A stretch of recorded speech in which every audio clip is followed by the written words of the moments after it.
Grace and peace, everybody. We are back. Happy, thankful Thursday to everyone who's already jumped in to the best live channel on the internet. I know it's at 1 o'clock. I know it's different. You're like, Jason, how are we doing a live stream at 1 o'clock? Well, that's because I got a guest coming on shortly, and they're over on that West Coast time. So we got to be kind of gracious to the West Coasters. So anyway, I said I would do it earlier, but I appreciate y'all jumping in for sure. This is going to be a good one. So hopefully you got your questions. We're going to be talking with the Beard lawyer. We're going to be talking about the Tyler Robinson case. We'll talk a little bit about the Macron case as well. Don't worry. A little bit about that Harpo case. We got a lot of stuff to talk about. Carmelo Anthony. There's a lot of cases going on, a lot of things happening, and that's not even the end of it. So we got a lot to talk about today. So anyway, thank you so much for jumping into the best live chat on the internet. Let me see what we got. I do know that my guest is running a tad bit late, so we're going to jump in. I'm going to filibuster. I'm going to do a little bit of filibustering up in here. What we got up in here? Shout out to you. Thank you so much for stopping through. I appreciate you. I want to say, I know it's rambling, is odorized ramblings. I got you. Shout out to you so much, Mikey. Thank you so much for following on through. Chrissy's in the building. How are you? Our moderators are in the house. Thank y'all so much for doing what y'all do. Natalie, how are you, friend? She was number one. She said, look, I'm up in here. What's going on, Jason? What's happening? Now, granted, how are you? You must have liked this video yesterday. She was up in here already. What's going on, Mackenzie? How are you? Oh, no. Well, we're glad you're okay. We thank you for hanging out with us, Mackenzie. Good to have you. Oh, my gosh. But then I would lose everybody. What did Mike say? Mike said, you should sing for us while we wait. The problem is, if I did that, y'all would leave.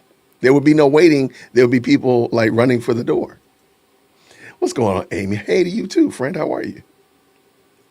What's going on, Nikki? How are you for sure? I appreciate it. I did a video earlier today for the members only, and I will make it available to the general community. Uncivil Law did a fantastic job of dissecting what we saw and debunking what we saw from the Tyler Robinson trial and the foolishness that has been out there. He did a fantastic job. Definitely check out Uncivil Law. Fantastic content creator. If the mods want to drop that link in the chat, I really would appreciate it for sure. I'm going to do something a little bit slightly different because I do want to hear your thoughts on this. Okay, in the chat right now, how many of you all are excited, looking forward to, anticipating going to go see the most recent Odyssey movie that's coming out that actually is available, I think, tonight? I think general opening is this evening. Is anybody actually excited to see this movie? And if so, I do kind of want to know why. Are you excited to watch this movie? And if so, what has got you excited about it? Just asking, not trying to start a fight.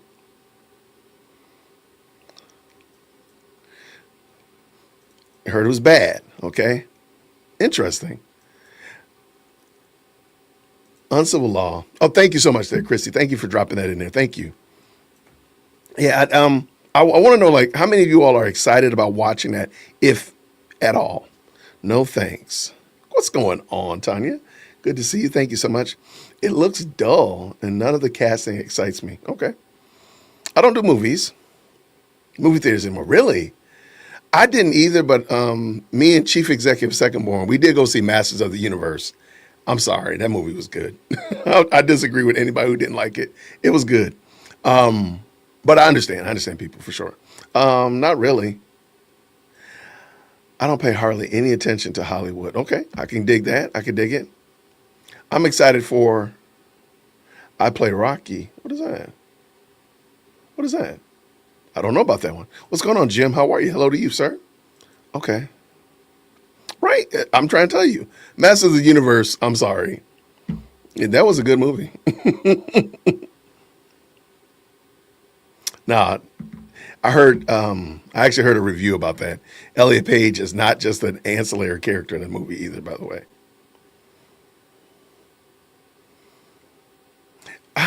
Okay, I got you. No, it's not a cameo. Wait. No, Elliot Page is not a cameo in that movie.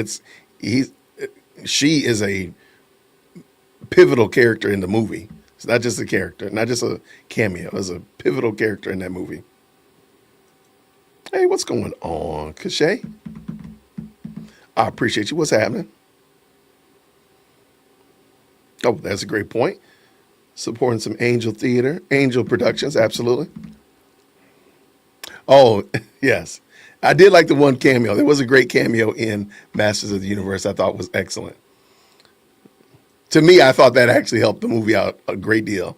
My daughter was like, "Why are you so geeking out, Dad?" It's not Achilles. No, it's not Achilles. It's not Achilles. They switched Achilles for another character that's actually not in the Iliad or the Odyssey. They switched him for another character, and that character takes Achilles' place, and that character is Ellen Elliott Page.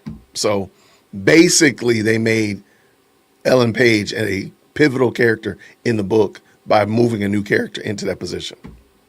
It's kind of wild, but I just was wondering if anybody's really excited about this movie.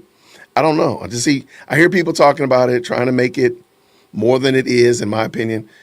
I don't see it doesn't have the it doesn't give me that epic movie vibe, if you will. When you look at like grand scale movies, Gladiator, you look at grand scale movies, Troy, all of the Lord of the Rings, you're looking at grand scale movies. It just isn't giving me grand scale movie. Like, what's the purpose of this movie?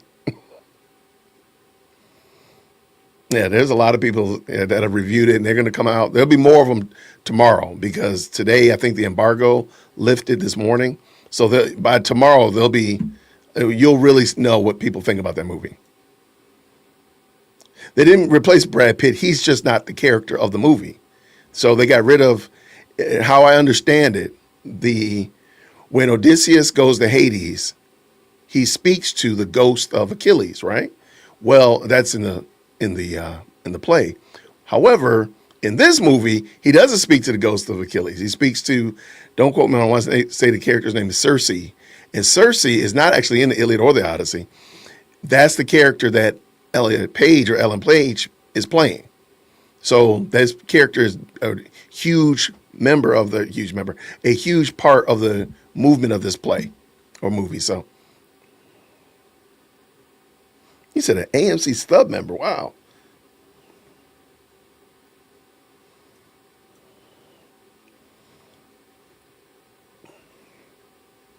They left out they left out the gods. They left out quite a bit. I heard it was just a very interesting movie. So anyway, I was just wondering if anybody was actually excited about watching it, and it doesn't look like anybody is. So I'll take that for what it is. Only reason as I'm waiting for my guest to come in, and the reason I ask is because I hear a lot of people saying, like Chief Executive Second Born, they really like she and her sister really enjoy Greek myths. They're very big on that. They like those things. They like all of the renditions of myths, Greek myths, and such like that. And so I don't know how they're gonna feel when they see this, because this is not the Greek myth that you thought it was. This is not the Greek myth you were looking for. Absolutely.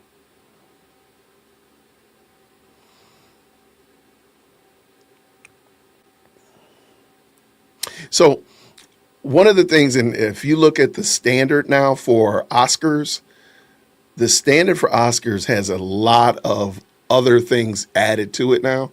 You must have diverse casts. You must have LGBT community involvement, a lot of representation. All those kind of standards are now a part of if you want to get an Oscar. A lot of people are arguing that the reason Christopher Nolan did this is to get an Oscar, which is going to be very interesting. Okay, y'all got what is this? I Play Rock. What is this? What are y'all talking about? Hold on. I Play Rocky. It's a 2026 film. What is this? Are they remaking Rocky? Hold on. It's an Amazon. I can't play it because is this not? Wow.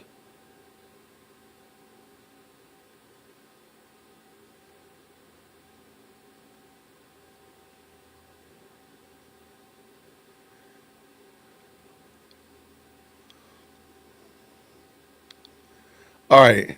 Uh, yeah, you got me on that one. Yeah, y'all got me. Y'all know y'all got me. I like that.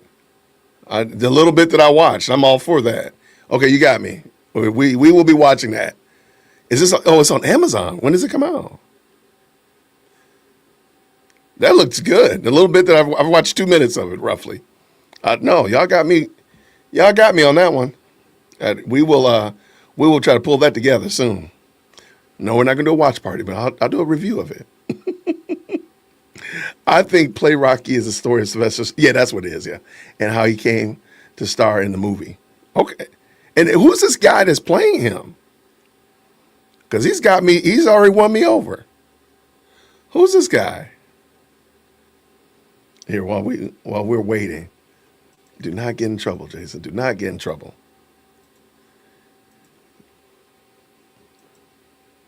All right.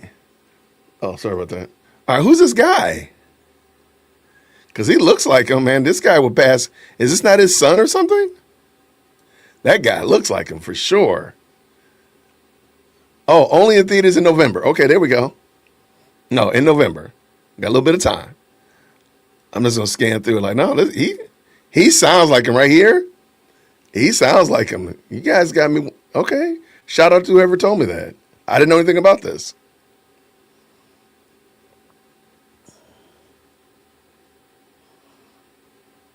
All right. Now this is I'm I'm convinced. I'm just scanning through it because I don't want to get a copyright ding. An incredible true story. Yeah. Wow. Whoa, is this Apollo? I mean, Carl Weathers? Carl Weathers. Okay. I can. This is not bad. This looks pretty good. Oh gosh, there goes the infamous run the stairs. Okay. All right, is there? Oh, he getting it. That old young gray suit, a gray sweatsuit, the whole night. Okay, I'm not gonna play it because again, I don't want to catch Hades from Amazon. Okay, y'all might. Okay, I appreciate y'all telling me about this. This looks pretty good. I like Sylvester Stallone. I think he's a great actor. Truth be told, I'm a fan of Sly Stallone. So okay, I can. Y'all got me. Y'all won your boy over. Y'all got me. I absolutely no. I'm looking forward to that one. I'm also looking forward to my guest. Let me check my email real quick. Let me just real quick make a fix here.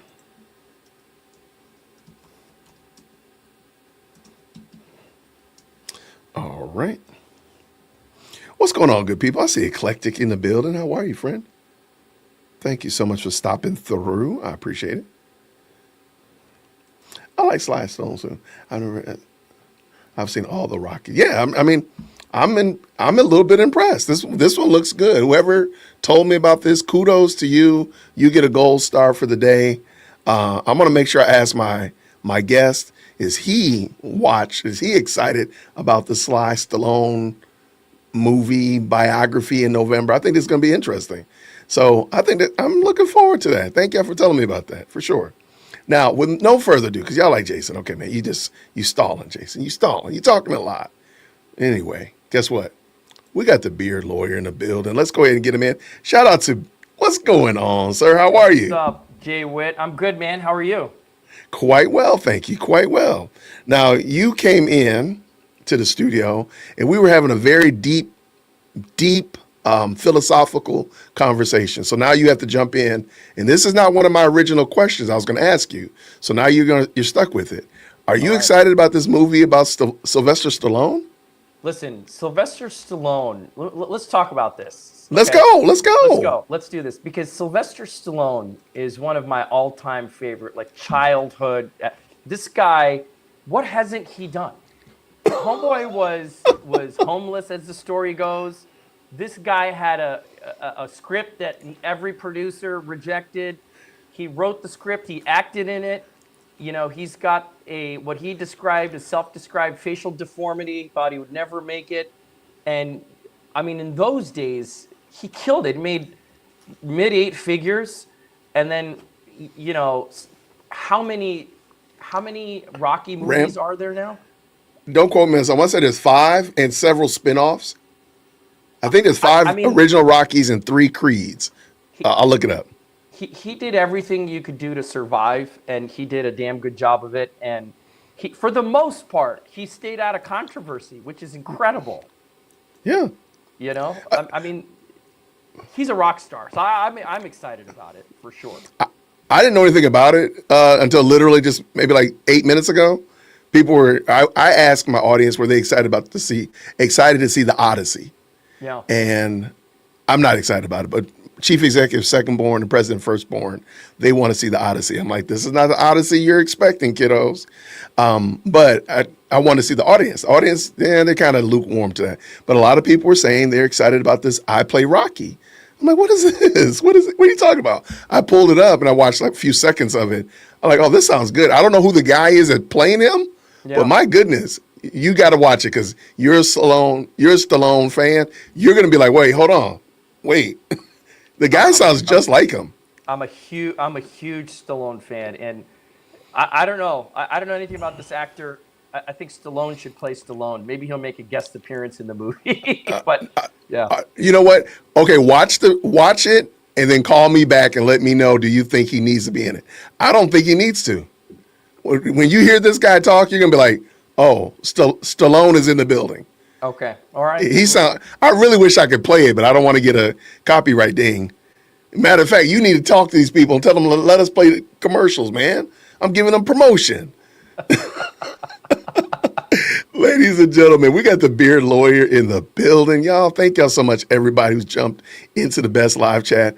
First of all, I just want to say again, thank you, Beard, for coming on. We've had a great conversation last time. Clearly, I didn't run you away because you came back. You traveled back you were overseas when we talked initially, and now you're back at Yeah. home base, right? That's right. I was in the Balkans. So I was in Bosnia, then I was in Albania, then I was in Montenegro, and briefly in Macedonia. I think when you and I spoke, I was actually in Albania. Yeah, I think was in so. my home- Yeah. Yeah.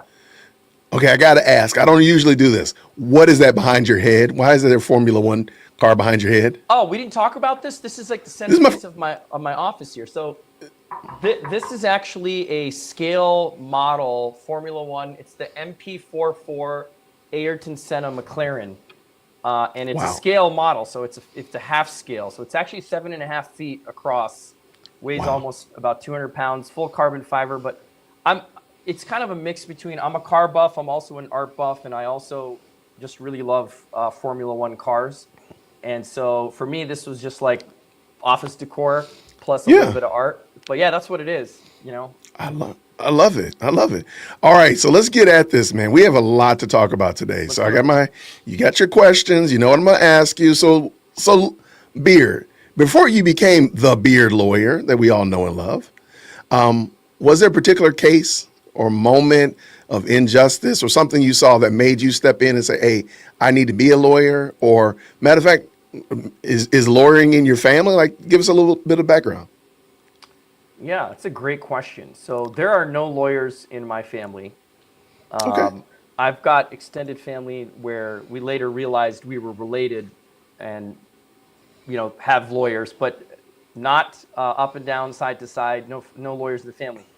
What happened was I actually wanted to be a lawyer after, I think it was sometime after September 11th, actually, where I Nice. Okay. realized it was a weird time because, first of all, being Muslim and being brown and also media.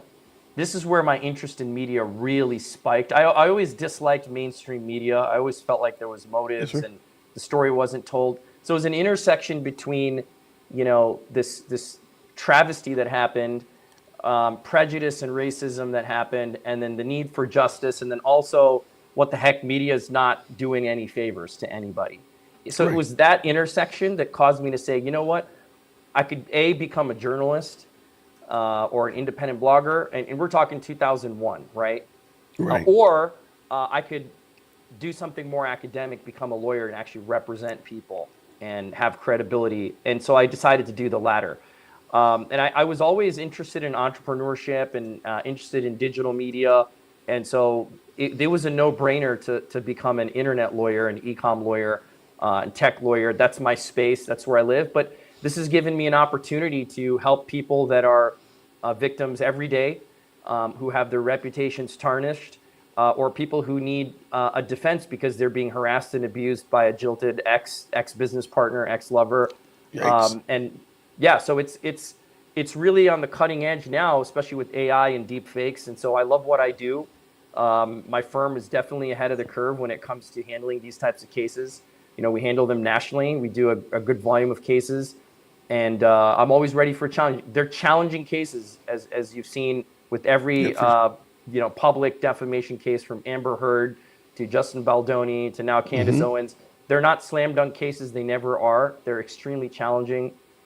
Every case has its own issue, but I really believe in justice. I mean, unfortunately, sometimes justice doesn't happen in the courtrooms. Sometimes it has to happen online. Got it. And sometimes the inverse is true. Sometimes, the injustice is happening on the internet and justice has to happen in the courtroom. It's never perfect though. And that all of those things kind of coalesce to motivate me to practice law. I love it. Okay, so I'm gonna take this question though. I sent it to you one way. I'm gonna just say it a different way. So, did you choose this form of law, or do you feel like this form of law chose you? Yeah. Because Yeah. you seem you definitely are dialed in on it. But I'm just like, did it choose you? Because initially, after 9/11, we're talking about justice. We're talking about criminal issues and civil issues. But you're in Yeah. another space. So which one did you choose, that other space, or did the space choose you? I definitely would not do any other area of law. I think Really? I, Okay. I, I definitely chose it. I always tell people I chose it. It didn't choose me. Okay. But even if I try to run from it, it always comes back to me. So I feel I like got you. it was manifest destiny that I land where I am and do what I do. I mean, look, it takes a certain personality too, because you take heat from the public, right? As you've seen, in a Yeah. way, content creators and lawyers who are, represent people who are content creators, they're not too far apart, because no matter what you That's fair. say, there's going to be a gang of people waiting to burn you and torch you, no matter what you say, Right. Yeah. Yeah. because not everyone believes black and white, right? Not everyone believes right is right, wrong is wrong. I mean, we could talk about all kinds of cases. I mean, look at Luigi Mangione and the Brian Thompson. Okay. Some people will say, hey, that was well deserved. The guy had pulled the plug on so many people that needed health care, and United Healthcare was operating a criminal syndicate. Other people will say, you don't shoot somebody in the back of the head cold-blooded. That's murder. That's premeditated Right. murder, right? And so how is it that we can differ on something like that, which to me seems black and white, but apparently to the world it does not seem black and white. So this is another thing that motivated me to be a lawyer and again practice in this space, which is there's been a slow erosion, I think, of morality and humanity. That's fair. And I don't think I don't think the founders of our wonderful country would be happy if they woke up today to see what it looks like. No, I agree with you 100%. Was there a particular case that maybe, that fork in the road, so to speak, that really drove you to this space? That are like, oh, this case right here is the touchstone or the milestone where I really pivoted and became the beard lawyer that we know and love now versus where you were going 20 minutes before even. What's interesting is I see cases of mass injustice every day Okay. where I kind of get a reminder. So, was there a fork in the road? Not really, because I've been doing this for 16 years and straight out of law school. Right. When Amazon was first becoming a thing, the thing that I hated more than anything else was these fake reviews with entrepreneurs trying to launch products and competitors saying this product sucks, it's fake, it's made in China when it's actually made in Italy or America, and it was all about who had the budget to promote fake news, if you will. I mean, it's been Wow. it's been going on for a long time. I hated that. I'm like, how's a small guy in today's world, small guy or gal for that matter, going to push innovation, kind of realize the American dream, become an entrepreneur when it's all about how much ad spend you have to crush the other side with a fake, a defamation campaign. That intrigued me. So from day one, and I had a lot of those cases, even starting out. And then you had websites like, she's a homewrecker.com. And there's a bunch of these websites, the cheating websites, right? For real? Yeah, yeah. Oh, yeah, yeah. No. Nowadays, the equivalent is, have you seen this Facebook page called "Are We Dating the Same Guy"? I've heard about it. I've never seen it, but I've heard about it. Yeah. So look, if you get posted in a page like that, and I think it goes by like city by city, you may never know for years until somebody that you're in a relationship with says, by the way, did you know you're on the site? Because it's an invite only. Same with the T app. So now there's these closed groups where injustice can happen. You can't even you may not even know about it. It can go on for years, and then you come out and like, what the heck? This is completely false. It's completely made up. And those are the people who call me now. Okay, let me ask. Okay, I didn't know anything about that, so let me ask this question. Somebody random finds out that they're on one of these private groups, and somebody has misapplied, put their picture on there, and is basically straight defamation. I mean, right down the line defamation. What do you do? Like, how do you get access to it? You're not a member of this group. What? It's all private. Nobody knows who even owns it or the website. How does that work? So there's a couple of ways that this can work, and how it works depends on if we know, first of all, who the person that's posting this content is. Okay. So many of the times in these forums, it's anonymous, right? You got a username, Snake47, right? And Snake47 is talking about Jay Witt in a fictitious Shout out to Snake47. Say what? I said shout out to Snake47. Shout out to Snake47 for now, until Snake47 gets hit with the defamation lawsuit. Come on. By yours truly. But no, so what happens is, typically, there's even the process of finding out. So let's just assume that you're in a relationship and the person you're in a relationship says, hey, Jay, did you see this post? And sends you a screenshot. Because remember, you can't access the link. So it's only a screenshot. You see it like, this is absolutely false. And who's this Snake47, right? Like, who is this guy or gal? And the person you're in a relationship says, you know what? Let me do a deep dive and find out. I'm in the forum. And they start asking questions, pretending to be a neutral. That's usually how it happens. Now, once they collect the data, meaning screenshots, and ask some questions to try to identify who it is, they send it to you. You call Beard Lawyer. You say, Beard Lawyer, I heard you're the man for this kind of job. I'm sending up the bat signal. I'm sending up the bat signal for the beard signal. Okay. First step in that process is you got to throw down some money to talk to me. Let's assume that's happened. I do my analysis. And I say, look, I ask you if this is true. What proof do you have? And I identify it. Either Snake47 is making up lies, or it's true. If you were mean to somebody on a first date and that person didn't get good vibes, that's probably not defamatory. But if somebody accuses you of assault or SA, wow, that's kind of right? crazy. Which again, a lot of people in these forums say stuff like that about innocent guys, and unfortunately, it lands in my lap. So what do? Well, I evaluate it and I say, okay, well, our process would be, can we file a John Doe or Jane Doe lawsuit? An anonymous person. So it would be Jay Witt versus John Doe or Jane Doe. Figure out the proper jurisdiction to file in. Make sure our analysis shows that we can pass First Amendment scrutiny, right? Meaning, is this protected speech or not? And there's different tests. In California, it's Krinsky. In Arizona, it's Moblisa. And most jurisdictions have some sort of test to determine if this is protected speech. Because remember, Jay, you have a right to speak anonymously online. You do. Okay. If you were just a face with a mask and you had a, sort of an anonymous account and you were talking about people like Candace and Brian Harpole, and you would be entitled to the First Amendment would protect that. Okay. That's so fair. the dance we have to do now is we have to show a judge that, Your Honor, this is not protected speech and my client's been harmed. And then we issue a subpoena. So we file a lawsuit against an anonymous person. We issue a subpoena to the platform. So in the event that this is Facebook, we're asking Facebook for the information relating to that user account, right? Snake47. Snake 47, you're going down. You're going down.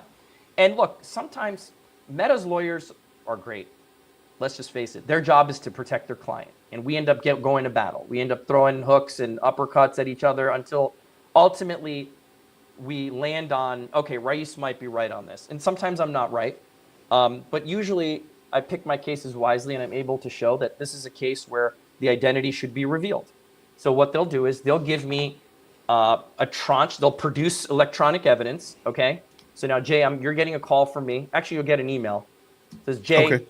here's the data that we got, okay? It's this email, it's this phone number, it's this IP address. Do you recognize any of it?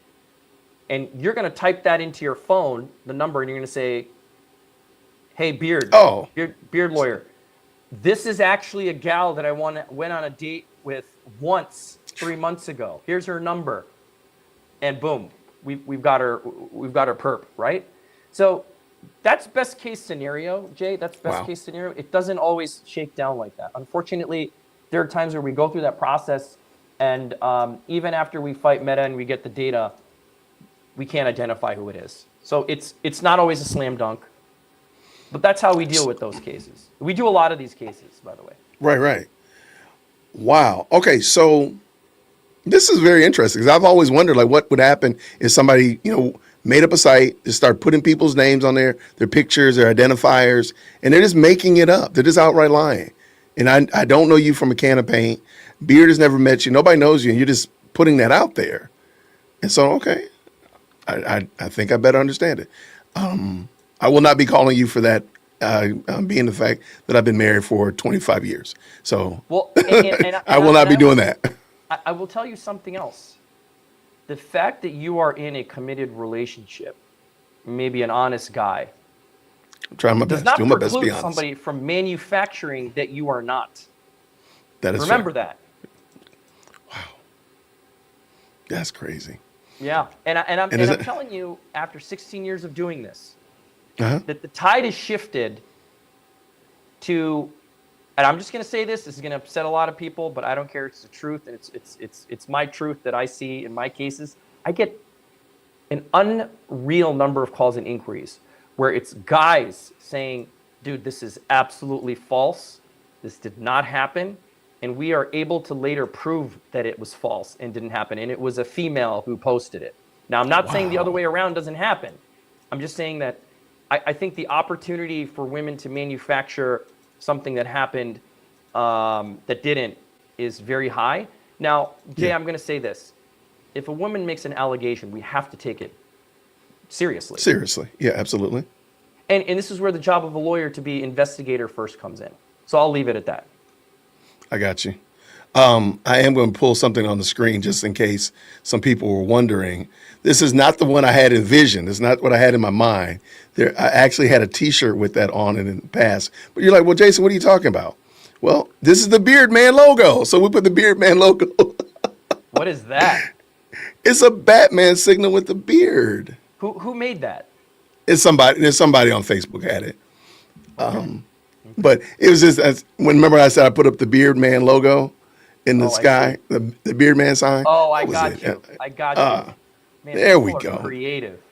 We're very creative. I had a shirt that had that on there, but I couldn't find the picture of it. So anyway, I just found somebody on Facebook. So anyway, but no, that is super wild, man. Well, I'm glad that you fight for this type of situation. So let's get out of this this murky water. Let's talk about something that's easy peasy, man. Super easy, barely an inconvenience. Now that the Tyler Robinson trial or the preliminary trial is over, do you think people will look back and say justice was served last week, or that the public narrative got ahead of the evidence? Let me say this. You're correct to say that it was a preliminary hearing regarding Tyler Robinson and whether prosecutors could meet the probable cause standard to show that a crime was committed and that this is sufficient evidence to bring Tyler Robinson to trial. That's the Correct. question that's being answered. And I think prosecution did a fantastic job of presenting the evidence. I think the defense was relatively weak, only because the defense is weak. I mean, they Yeah. did what they had to do. They objected to the admission of evidence, hearsay, the quality of evidence. But note, I'm not hearing evidence that says Tyler Robinson didn't do this.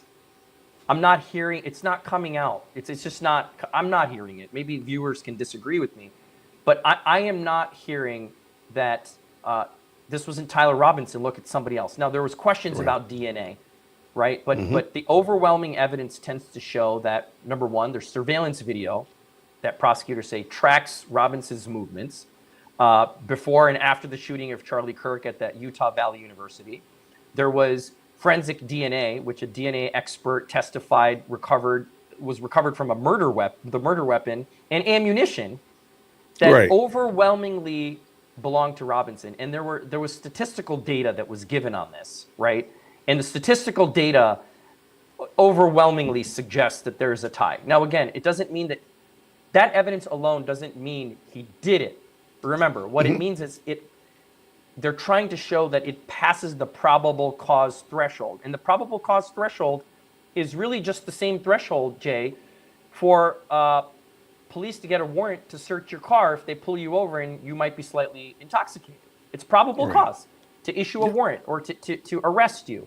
So it's not a beyond a reasonable doubt, which is what prosecutors will have to prove when this goes to trial ultimately. Correct. It is a much lesser standard. So there was also testimony from Robinson's former roommate, partner, as we heard, Lance, and he testified that Tyler expressed remorse that he did this.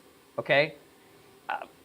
Again, he was subject to cross-examination. I'm not seeing holes in this testimony. I believe the overwhelming balance of evidence.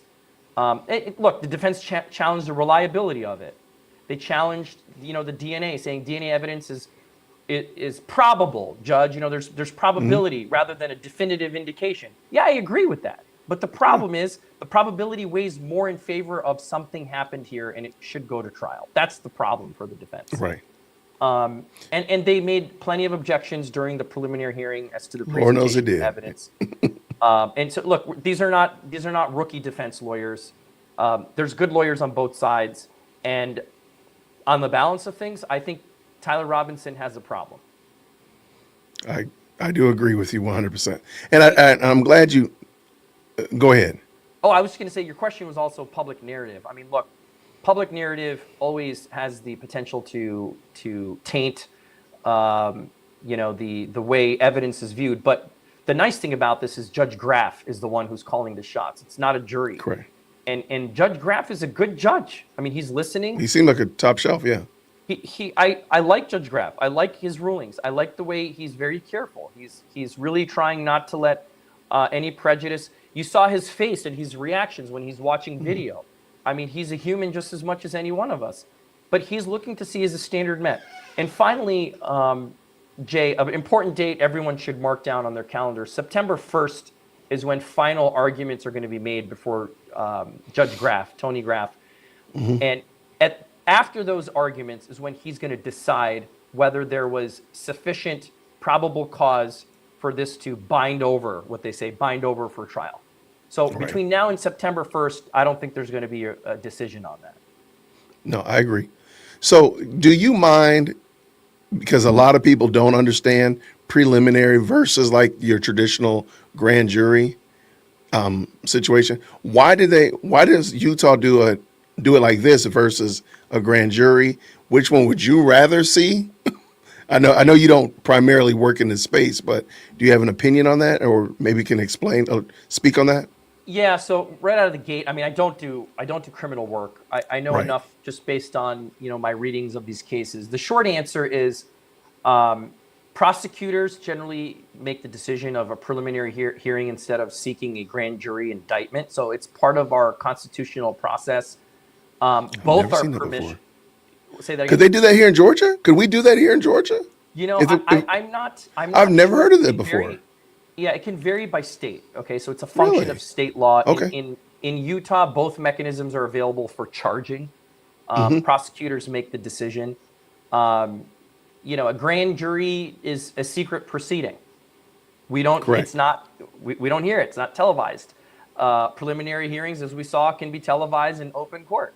A grand jury, as the term implies, make the decision. In a preliminary hearing, a judge makes a decision on probable cause.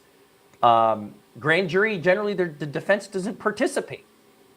I don't know if you knew that. Good point. There's Yeah. Now that I didn't generally, know. yeah, and preliminary hearing is the defense participates. So there's pros and cons, and it's the system was designed to be balanced, because if there's a preliminary hearing and the attorney says, look, there's some complicated issues and I don't want people to inject their biases. Maybe it's intensely a race issue, or in this case, a highly politically charged issue, okay, Right. with lots of conspiracy theories.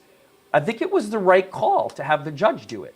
And you know, the caveat, the counterbalance to that is, well, if you're going to have a judge decide, then defense gets to put their show on as well. And that's designed to be the offset. That's designed to be the push and pull between, well, if you're going to have, you know, not people, rather lay people, but a judge decide this, then the defense is going to have an opportunity to poke holes. And so it's a function of state law, and that's how it played out. Interesting. Okay. No, I appreciate it. Thank you for your insight. All right, let's shift to another trial, another case. Super easy, barely an inconvenience. With the legal standpoint of Mr. Brian Harpo actually have to prove, I'm sorry, from a legal standpoint, what does Mr. Harpo, Brian Harpo, actually have to prove to win his case against Candace? And what are the biggest hurdles that you see standing in his way?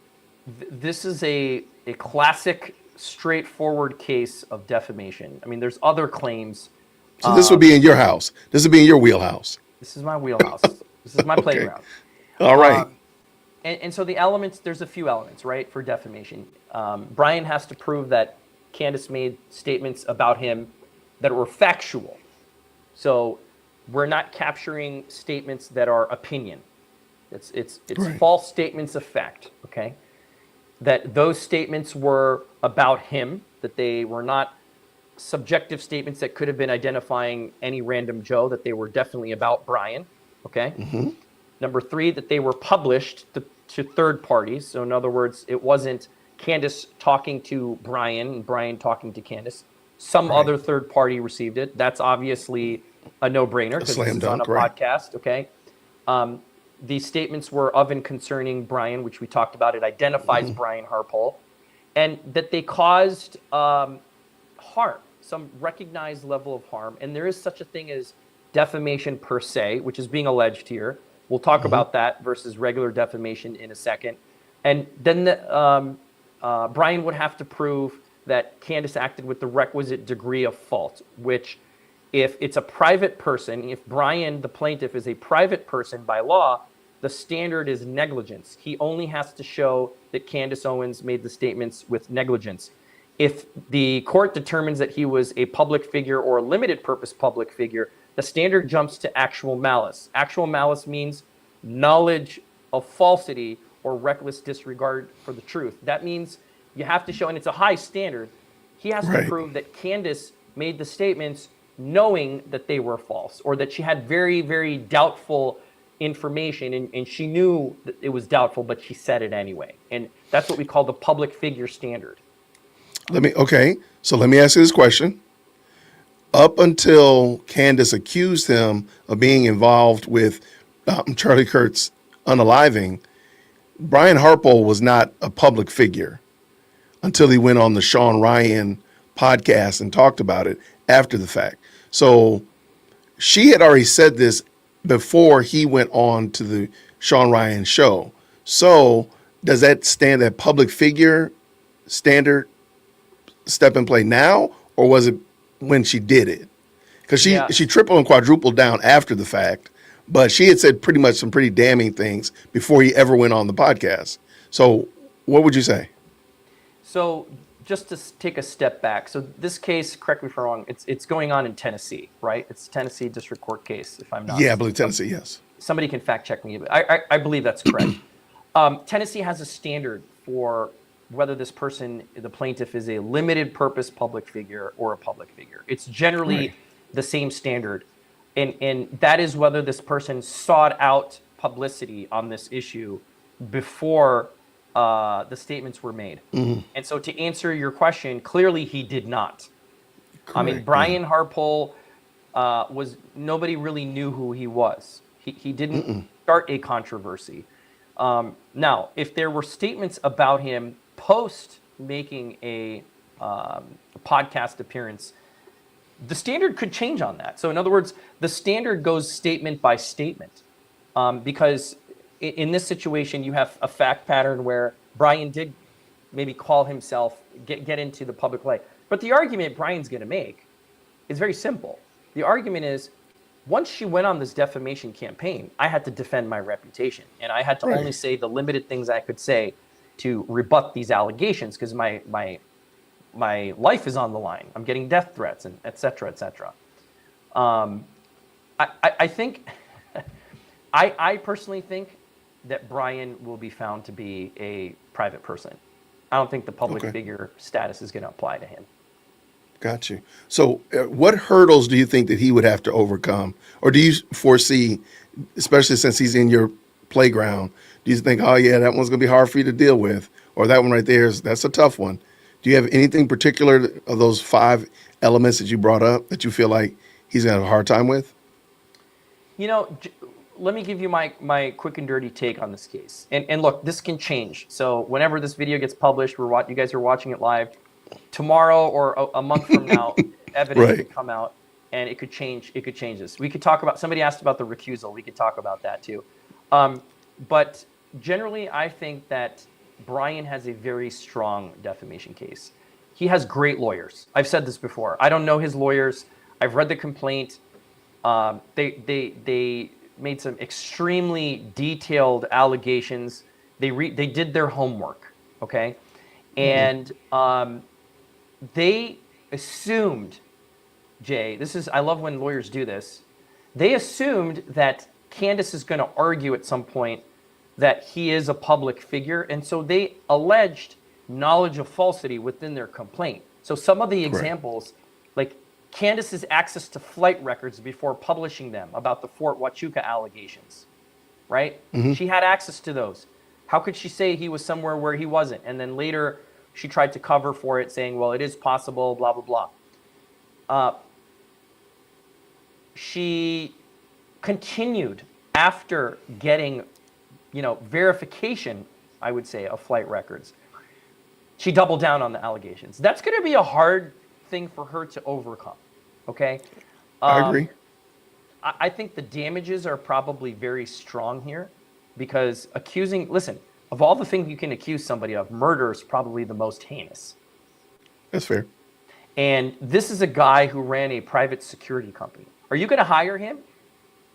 He's going to have a hard time. He's not getting hired, right? Even if the allegation was, and again, she said this, that he at least knew that Charlie was going to be ended because he didn't make adequate, he didn't schedule any security for his next scheduled talk, which means he knew he was going to be going down, which Right.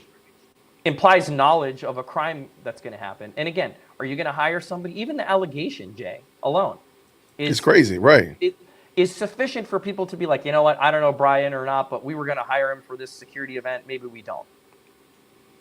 Wow. So, these are things that make it devastating for Candace. I don't know what I don't know what her defense strategy is. I feel like she's doubled down in a way that just harms her. I wish she didn't, but Well, her strategy is to recuse all the judges, like impugn all the judges so they all have to recuse themselves. Can you explain that? What happened with the whole, like, her lawyer has sued every judge? It was a very weird exchange. Are you familiar with this? yeah. And so what happened was the judges recused themselves, and I'm trying to.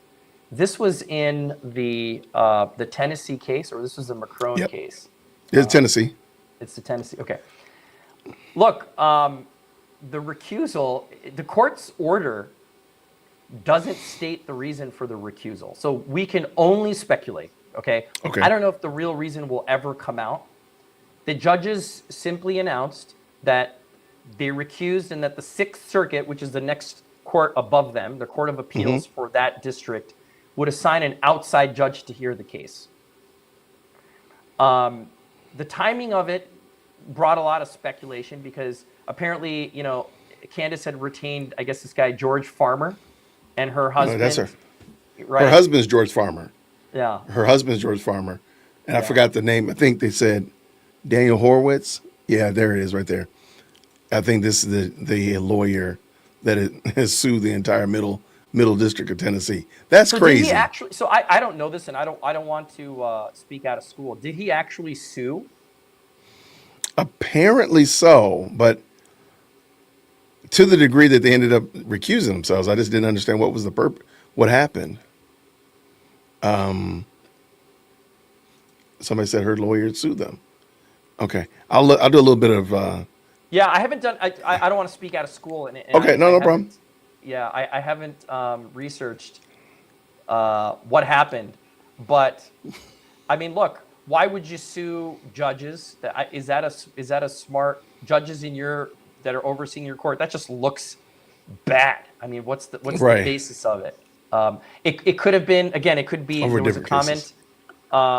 that the judges were sued in an unrelated case. It could be. Yeah. It could be. And maybe he's I don't know, maybe there's 10 judges, and over time he's ended up suing all 10 of them. So now he's coming before them because of this, and they need to recuse themselves because they've been sued by him. I can kind of see it. I don't think he sued them all for one reason. Everybody came to the flea market, so I had to sue everybody at the flea market. So I was just doing some research on this. We can maybe talk about this real quickly, just to Sure. So apparently, David Horowitz, he has sued. It's Horowitz versus U.S. District Court for the Middle District of Tennessee, and so apparently Horowitz sued the U.S. District Court for the Middle District of Tennessee and 4 of its federal district court judges in their official capacities, which is rare, but he did, and he's challenging the constitutionality of a local court order. It's Local Rule 8304. And that local rule restricts an attorney's ability to make public comments about pending litigation, which is allegedly violating the First Amendment, which, guess what? That's a good argument. I like that. So it's positioned to sue them in their official capacity because there's a constitutional issue. Right. He's not suing them because the judges crashed their car into his car or something like that. It's just that's the mechanics for this type of case. So it's not a lawsuit for personal damages. So for people who are speculating, so that's probably why the recusal. I mean, it makes sense, doesn't it? That Okay. that there's a constitutional issue that's being heard, and the judges didn't feel comfortable. You also got to understand that this is a highly, highly publicized case. It's a very, very political case.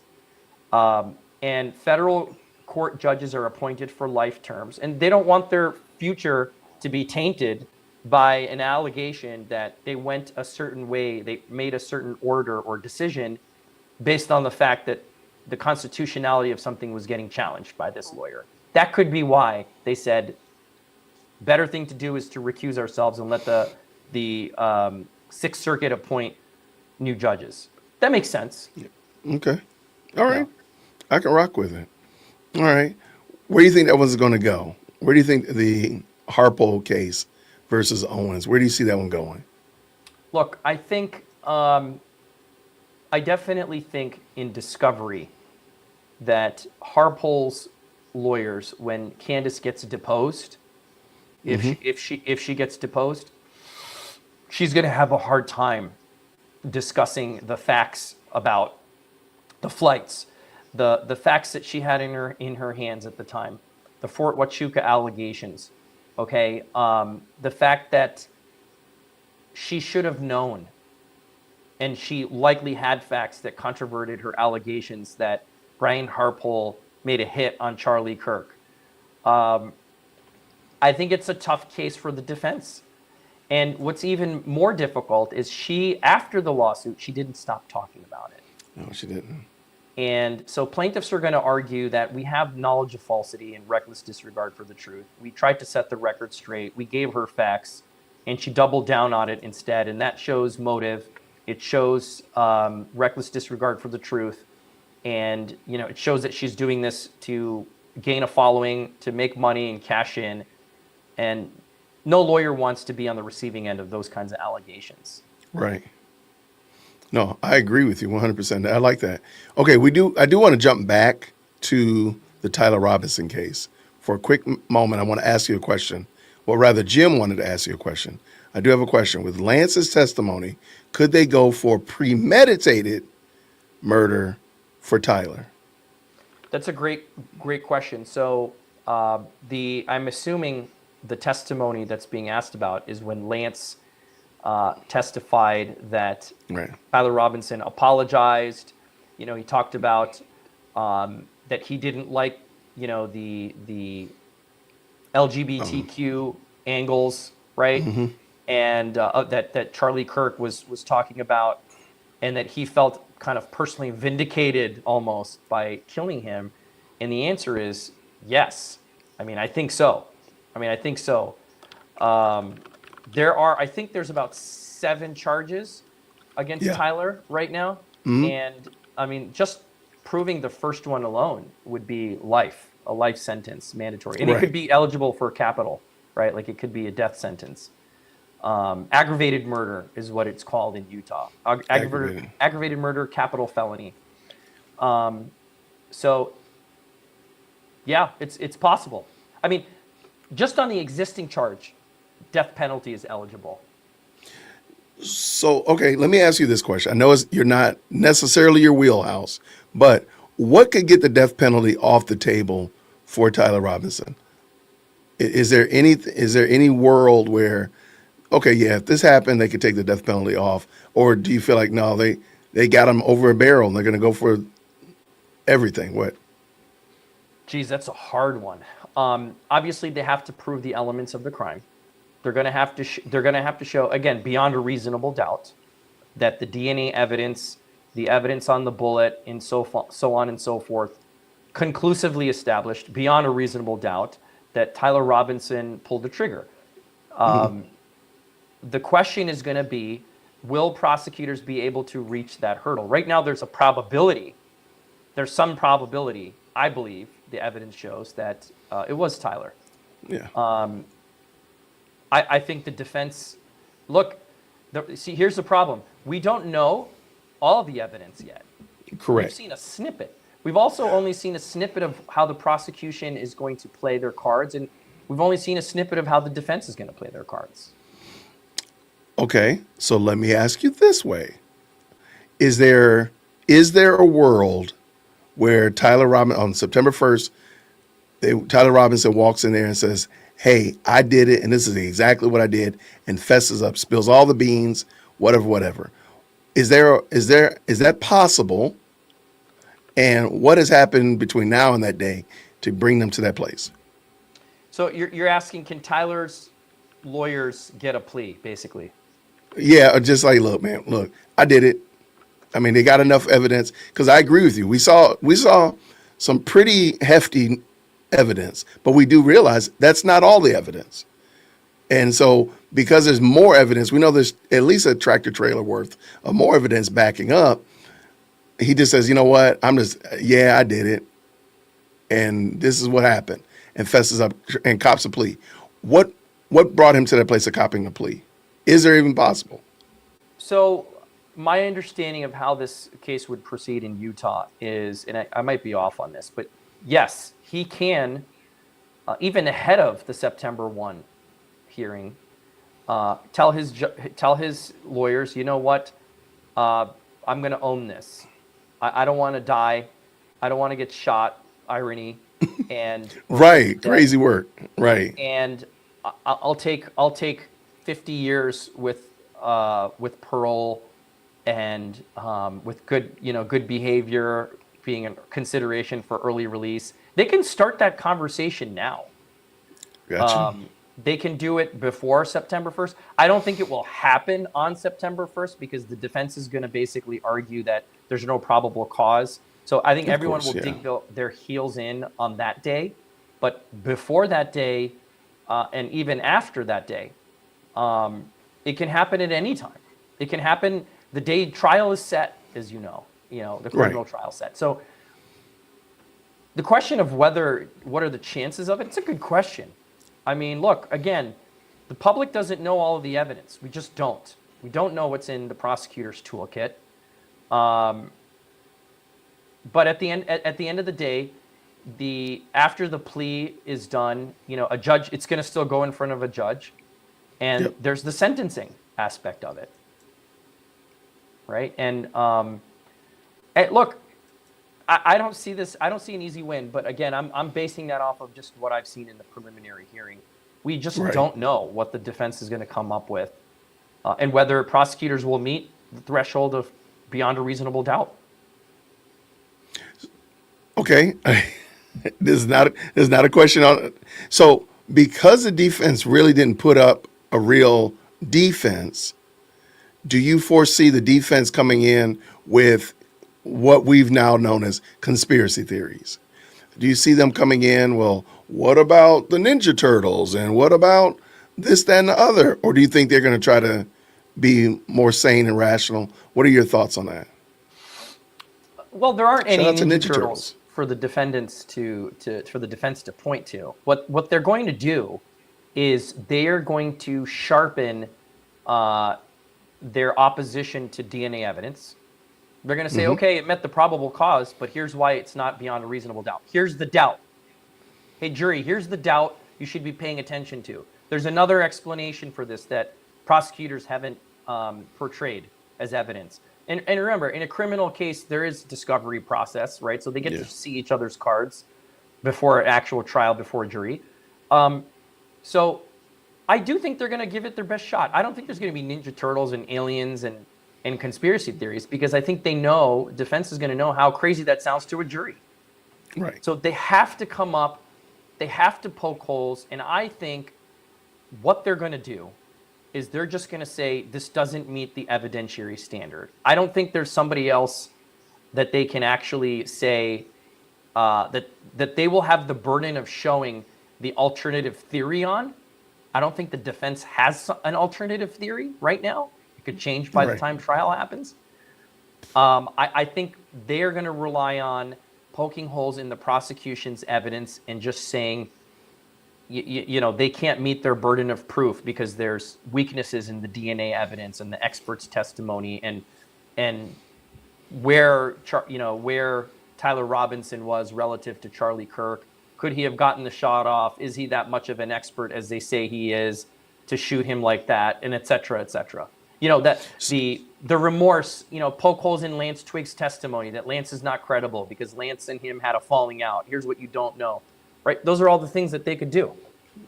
So they have to. So they do have to argue like, okay, he wasn't able to make this shot versus he made the shot. Yeah, because if part Really? of the Okay. prosecutors, beyond a reasonable doubt is Tyler Robinson capable of doing this? Did he have access? That's why there's evidence. Uh-oh. They go into evidence of where'd the weapon come from? Does he even know how to shoot a gun? Like, what's his background? Like, how do I prove that you know how to shoot a gun? That's the part I'm trying to figure out. Because of course, if you say, well, let's take Jason to the range, I'm going to pretend like I've never shot a gun because, this is a life or death situation. But how do you know that, like, how do they know that he has a skill set to shoot a gun? Well, there could be a history that we are aware of or not aware of. I don't know to what extent any of this came out at the preliminary hearing. I didn't watch every minute of it. But prior firearms experience, training, hunting experience, law enforcement experience, hobby, social media, testimony from friends. We used to go shooting once in a while. Did he own any firearms? All of those things would come in. Yeah. Okay. Interesting. All right. There is another question. and I thought it was pretty interesting. And I've seen this in several cases where they dispute the DNA, they dispute ballistics, cell phone data. My goodness, in the morning, they love to tear apart cell phone data. The problem is, doesn't that hurt them later on in future? Like if you and I are both lawyers and we're arguing in a case together, and you're the prosecutor, I'm the defense, and you're really just ripping into this ballistics, DNA, cell phone data. Won't that hurt you later on next time you need it? Like in a case where you're using cell phone data, ballistics, and DNA. I'm like, hey man, you were arguing against this stuff 2 months ago. Doesn't it hurt them? What's interesting is, first of all, the judges are the gatekeepers about whether certain defenses and exculpatory evidence, to what degree it comes in. So just because an attorney argued in a different direction in a separate case doesn't mean that comes in. Now, the expert himself or herself who's testifying, that can. So if you're an expert that says, and you are pro ballistics, meaning ballistics is a science, it's proven science, here's my methodology, we tested the ballistics, we looked at trajectory of the bullet, what caliber the weapon was, the caliber of the gun, how the bullet casings, etc. We studied it, it's a science. If you are pro ballistics as an expert, and then you've got one case where you said, ballistics is not a great science, you can bet that that's going to come up at trial to impeach your testimony. For sure. Yeah. Got it. Okay. I just always wonder, like, I don't know if you watched it. Here in Atlanta, about a year and a half ago, we had the YSL trial, and it was a big deal with Fonnie Willis and her boyfriend at that time. And during the disqualification hearing where they were trying to disqualify the whole DA's office from pursuing Donald Trump in that case, it came up that they were using cell phone data to track her boyfriend leaving from one part of town to being found within 100 yards of her townhouse. Well, they were trying to rip it apart left, right, and center. I'm like, you do know that you're using cell phone data in the YSL trial that you're trying to put Young Thug in jail for. You're using the exact same information. You're trying to shoot it down for yourself, but then you're going to use it for Young Thug. But it was just a really wild case. And it didn't really come out like that, it didn't wash out like that, but that I always thought that was interesting how they move like that. Were you about to add anything with that? No, I was not. That was a good tape. So real quick, and back, I know we're hopping around. Why do you think Candace keeps pushing back this Macron case? Like, don't you want to just get it over with? The Macron case sucks for her. That's why. I mean, let's be honest. That's a shitty case. If you're Candace, I would kick the can down the road too.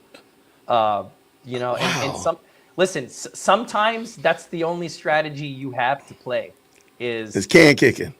Is can kicking, because for XYZ reason, that could be the strategy. God only knows what's going on with that.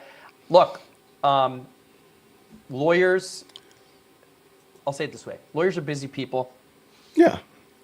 Stipulations happen to extend deadlines all the time. Does it mean that she knows she's going to lose the case? Not necessarily. Right. Yeah. She's hoping against hope. Yeah. Well, yeah. So let me ask you this. If it gets to discovery, what kind of evidence do you think would become particularly important for either Macron or Candace? What do you think they're looking for or would want to find that would really strengthen their cases either way?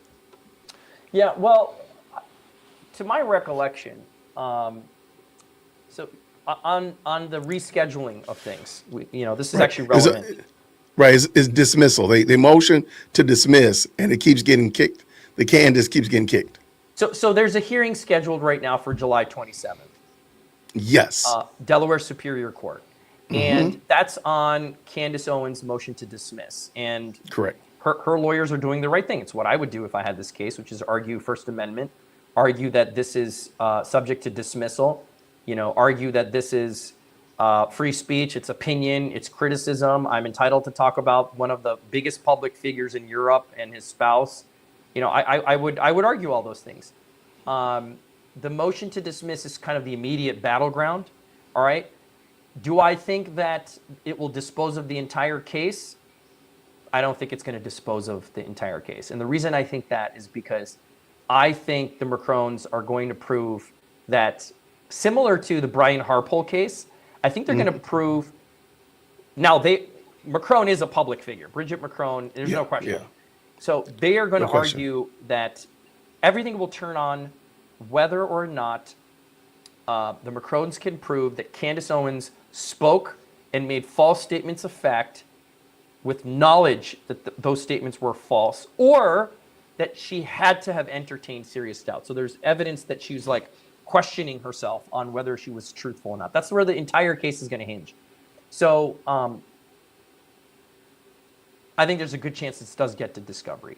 Now, your question was, Really? if this moves forward to discovery, what is there to fear? What is there to discover that would strengthen either case? Yeah.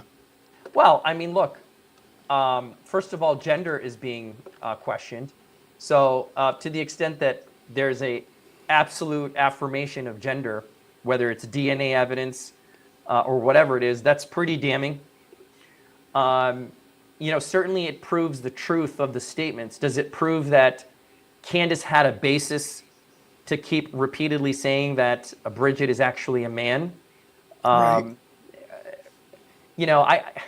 I think if I'm Candace, what I'm concerned about getting out, frankly, are communications with editors, with publishers, Right.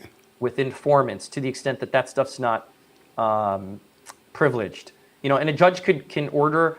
It happens all the time in these cases, a protective order. This is not going to be public, but I want to see what it is, and I want to see the names of who you relied on, Candace, or were you just making shit up, knowing that it was wrong? I think it's option B.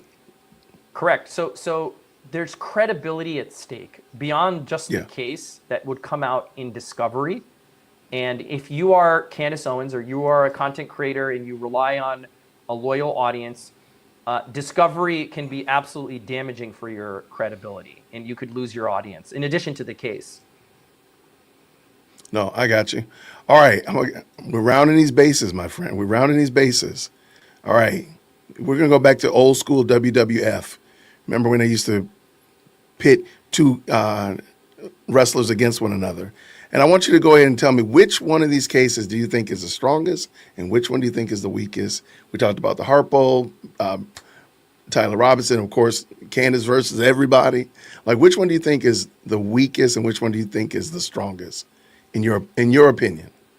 Now, considering that these are 3 different jurisdictions, you got Delaware, you got Tennessee, Yeah, I got a you lot, got yeah. Utah, one's a criminal. I mean, look, I think that Candace will lose her Brian Harpole case.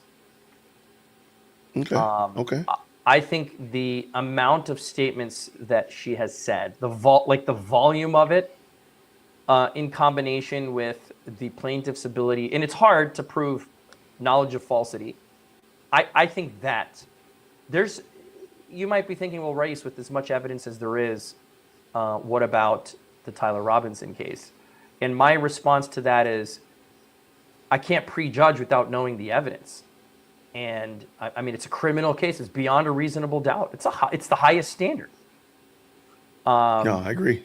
And while I think that the defense has their work cut out for them, remember, the defense doesn't have the burden. It's the plaintiff. They just have to poke holes sufficiently. So I think that Candace's case, I think Brian Harpole's case against Candace Owens for defamation is likely to be the one that has the most probability of success.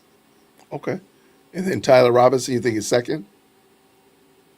Or Macron? I would say Macron next, again, because they're both civil cases. That's another reason Right. why. There you go. Yeah, right. yeah. And remember, Brian Harpole, I think, is a private figure. So I think he only has to prove negligence. I don't think he has to prove knowledge of falsity or reckless disregard for the truth. I think they can anyway. So I'm going in order of burden here. No, I got you. Totally got you. Yeah. Harpole, Macron's, Tyler Robinson. Bingo. I can dig that. I can work with that. Yeah. Now, man, you know what, Reese, I don't like when I bring you on, I don't know if it's your beard, I don't know if it's your swag, your aura, but all these great questions start coming in, and I'm trying to round these bases, man. And two great questions came in. Can the Macrones file? Can they? Let me start again. Can the Macrones file a separate lawsuit against Candace, alleging that they were behind an assassination plot against her? I know you heard this one, right? Where she said the French put out an assassination hit on her late last year. Can they sue her for that? They can certainly amend their complaint for any new statements that they believe are defamatory. When I would argue that this one is. This was crazy, yeah. Yeah, so they can absolutely amend, and perhaps they should. I love it. Okay, now, because you are a defamation guy, have you ever run into defamation on this here platform, the YouTube platform? And because I got a great question from Chriselle, she says this: how is Candace Owens able to ridicule and be racist towards Jews and not get censored on YouTube? How can she defame others too on YouTube and get away with it? Thank you so much for the 5, Chriselle. What do you think about that? Do you have any opinions on that? How is she able to move on YouTube and other social platforms like she does? So let me say this. Content creators have significant leeway to publish statements and opinions and hate on all groups. It's part of the fabric of being American, whether people like it or not. What that means is you can say racist things. You can say hateful things. You can say prejudicial things. You can spew nonsense. You can do it, unfortunately or fortunately. That's part of what the First Amendment protects. What you can't do is spread false statements of fact. That's where we draw the line. That's where defamation. Can you help me with that then? Okay, help me with the false statement of fact. I understand, but to Chriselle's point, there's things that I've had issue with on this here platform that other content creators have not had issue on, and they've done the exact same thing. So, like, can you help us with that? Like, I understand when you say racist, I totally get that part. But what is a false statement of fact?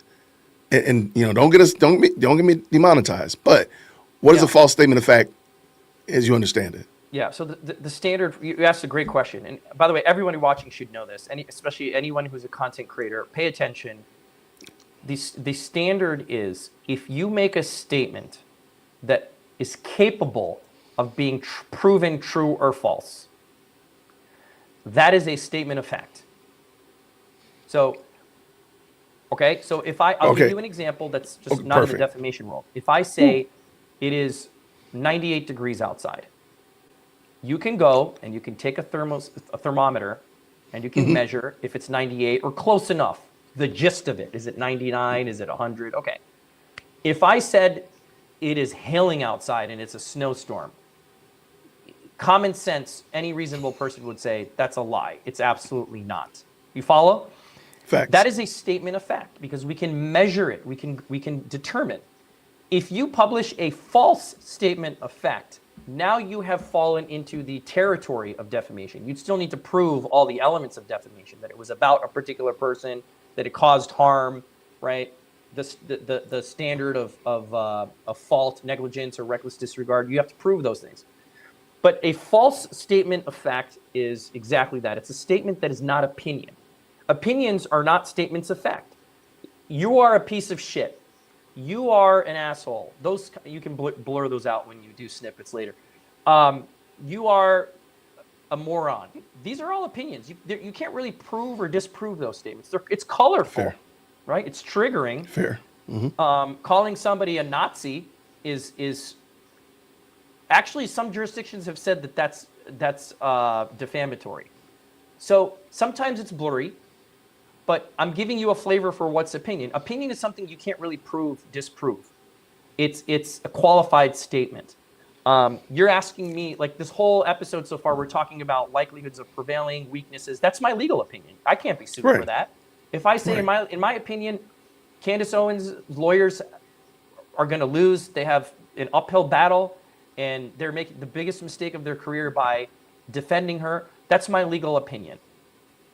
That's fair. It's based on disclosed facts. So that's the standard. Now, you asked a question where the person watching asked a question about censorship on YouTube. And let me just say this.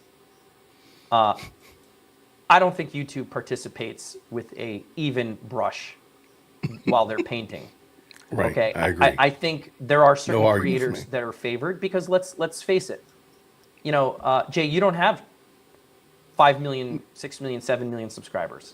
No. So the incentive to demonetize you or ban you is much higher than somebody who is a large creator because you're raking right. in the dough for the platform. So I don't agree that, I'll say it this way. I do think the platform, YouTube's not the only one, but I do think platforms have a bias, particularly YouTube though, because their monetization strategy is different than Instagram and TikTok and other platforms. So they have an incentive not to censor you if you are a big platform. I'll say that. Yeah, no, I agree with you 100%. And back to the statement of opinion being, I don't like Formula One racing. It's not for me. That's just my opinion. I don't really like it. But if I said that Ray stole that 7-foot replica car behind him, that could be proven false, and that would be a false statement of fact. Am I right? That's exactly right. Look, you Okay, are allowed perfect. to, you are allowed to, and look, as a First Amendment lawyer, I would argue, I have to argue, Jay, that everybody has a right to an opinion. Now, not everybody's opinion is worth something. And I still think the cost of a microphone should be $1 million, by the way. I still think that, personally. Okay. Okay? Because there's just some trash, like so much content is trash on YouTube, TikTok, and Instagram. So much of it is scammy, and so much of it is, I mean, the online coaching world, we haven't even talked about that. It could be next episode for us. But there's so many ways in which I could tell you that people who have a platform shouldn't have a platform. But that's my opinion. Right, And right. Fortunately or unfortunately, the First Amendment protects your right to have an opinion on very, very controversial and politically charged issues. Candace Owens gets that right. Joe Rogan gets that right. Tucker Carlson gets that right. The list goes on. Got it. I can dig it. I can dig it. All right, Race, guess what? I'm going to let you get out of here. What I really appreciate this, man. This was a lot of fun. Oh, man, here it comes. But can Brian sue for more money? Why did he sue so low? Thank you so much for that with the two. I don't know. That's a good question. Like, What's too low? I don't know. Maybe just want, I don't know. I have no idea. How much did he sue for? I was not prepared for that question. Man, you can't be coming up here with these questions like this. You got to give me a heads up. Let's see. I could probably get you an answer. I'm going to pull up the complaint here in a minute. But, generally speaking, many jurisdictions like Arizona, for example, you don't have to plead. You don't even have to plead a specific dollar amount. What I think people are confusing is the $75,000 is because this case was filed in federal court. It's to meet the threshold of jurisdiction. It's based on diversity. It's based on diversity, which means that the parties are domiciled they exist in different states, and our controversy is over 75,000, and therefore we can be in federal court because there's no federal question. That's the other way to get into federal court is to have a federal question. He could later on be, he wins, Brian Harper wins, Candace Owens is hit with a $5 million judgment. 5 million, 10 million, 100 million, 100%. That's just a jurisdictional burden that was alleged. The jurisdictional burden. Okay. Correct. And we'll only know this through discovery, and we may not even know an ultimate ask until trial. Right. No, I got you. Race, thank you so much, man. This was super cool. All right, so you already chummed the waters now. We got to come back and talk about online coaching. Let's do it. And for people that are interested, as you know, Beard Lawyer, that's my handle pretty much everywhere on YouTube, Instagram, TikTok.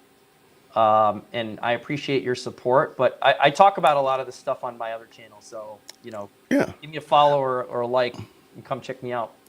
The moderators have been dropping your link in the chat, but we'll make sure they drop them all in there. And I'll put them in the description of this video as well to make sure everybody knows where to find you in the description of this. If you don't mind, I'm going to drop you back. I'm going to go ahead and close this out. I do want to follow back up with you at the end if that's okay. Of course. All right.